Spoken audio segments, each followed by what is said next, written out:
একটা মসজিদের মুয়াজ্জিন সাহেবের সাথে এমন একটা দুর্দর্শ ঘটনা ঘটে গিয়েছে যেটা দেখার পর আপনার চোখ কপালে উঠে যাবে। আপনি কি জানেন দুষ্ট জিনেরা সবসময় মসজিদের ইমাম মুয়াজ্জিন কিংবা মাদ্রাসার ছাত্রদের পিছনে কেন পড়ে থাকে? যে সমস্ত জিনেরা ইবলিসের অনুসারী তারা সবসময় মসজিদ মাদ্রাসাওয়ালাদের পিছনে নিয়োজিত থাকে। ভিডিওতে যে লোকটি ঘুমিয়ে আছে তিনি হচ্ছেন একটা মসজিদের মুয়াজ্জিন সাহেব। প্রতি রাতেই ওনার সাথে এমন কিছু দুর্দর্শ ঘটনা ঘটে যায় যেটা শোনার পর আপনার কাছে গল্প মনে হতে পারে। আমাদের কাছেও বিষয়টা তেমনই মনে হয়েছিল। উনি বারবার বলার পর আমরা দেখার চেষ্টা করলাম আসলেই কি তার সাথে এমনটা হয় নাকি তিনি তার মন গড়া কথা বলছেন।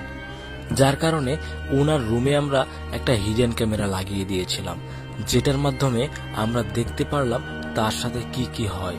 আপনারা ইতিপূর্বে স্ক্রিনে অনেক কিছু দেখে ফেলেছেন। এতক্ষণ যা কিছু দেখলেন এগুলো দেখার পর আশা করি আপনি এই ভিডিওটিকে মিথ্যা প্রমাণিত করার চেষ্টা করবেন না। এখন আপনার মনে হতে পারে এত কিছু ঘটার পর তিনি এই রুমে কিভাবে টিকে রয়েছেন। আসলে ওনার সাথে প্রতি রাতেই এমনটা ঘটে থাকে, যার কারণে তার মধ্যে আর এসবের কোনো ভয় কাজ করে না।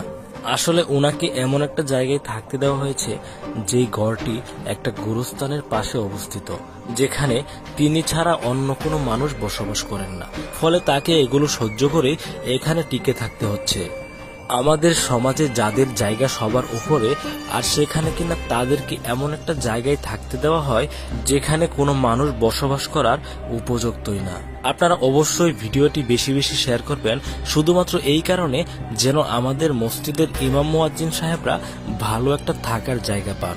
এখানে যে খালি চেয়ারটি রয়েছে সেটাতে কিন্তু কোনো একটা অদৃশ্য শক্তি বসে রয়েছে।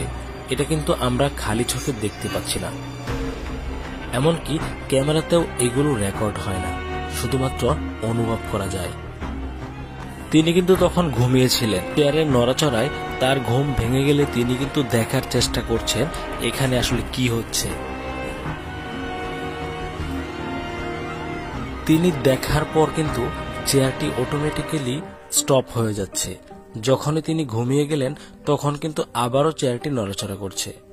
অন্যদিকে টেবিলের উপর একটি মগ রাখা রয়েছে, সেটাও কিন্তু অল্প অল্প নড়াচড়া করছে। আপনারা যদি ভাবেন এইগুলো কোনো প্রকার এডিটিং করা তাহলে এটা ভুল ভাববেন। আর এইগুলো নড়াচড়া করছে চেয়ারের উপর বসে থাকা কোনো একটা দুষ্ট জিন। আমার এমনটাই মনে হচ্ছে। আপনার কি মনে হচ্ছে আপনি অবশ্যই সেটা কমেন্ট বক্সে লিখে যাবেন। চেয়ারটা কিন্তু আবারও নিচে পড়ে গিয়েছে। আমরা মুয়াজ্জিন সাহেবের সাথে কথা বলে জানতে পেরেছি তিনাকে প্রতি রাতেই এমন বিরক্ত করা হয়। আসলে এই বিরক্ত করার কারণটা কি? জিনেরা কিন্তু ওনার কোনো ক্ষতি করেন না। আসলে ভয় দেখানোর কারণটা কি? ভয় দেখানোর কারণটা হচ্ছে মুয়াজ্জিন সাহেব যেন সারা রাত না ঘুমোতে পারেন এবং ফজরের আজান ঠিকভাবে দিতে না পারেন। ফজরের আজানের মাধ্যমে যেহেতু লক্ষ লক্ষ মুসল্লিরা মসজিদে আসেন, সেখানে যদি ফজরের আজান কিছুটা বিলম্ব করা যায় তাতে করে অনেক মুসল্লি মসজিদে আসবেন না, ফলে তাদের নামাজ কাজা হয়ে যাবে। এটাই হচ্ছে ইবলিসের অনুসারী জিনদের আসল লক্ষ্য। এই পর্যায়ে আপনারা ভালো করে ভিডিওটি লক্ষ্য করুন। দেখুন চেয়ারটি কিন্তু আবারও পড়ে গিয়েছে। এবার ওনার সাথে এমন কিছু ঘটে যাবে যেটা দেখার পর আপনি কোনোভাবেই বিশ্বাস করতে পারবেন না এমনটাও কোনো মসজিদের মুয়াজ্জিন সাহেবের সাথে হয়। যখনই তিনি চেয়ার উঠাতে গেলেন তখনই তার টেবিলে থাকা সমস্ত জিনিসপত্র নিচে পড়ে যাচ্ছে। এমনকি তার বিছানাটিকেও কেউ একজন শূন্যে তুলে আছাড় মারার চেষ্টা করছে। আপনারা এই বিষয়টি স্ক্রিনে দেখতে পাচ্ছেন।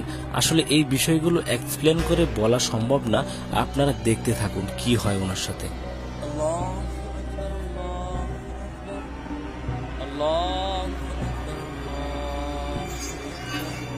এ পর্যায়ে যখন পরিস্থিতি নিয়ন্ত্রণের বাইরে চলে যাচ্ছে তখন কিন্তু তিনি আজান দেওয়া শুরু করলেন।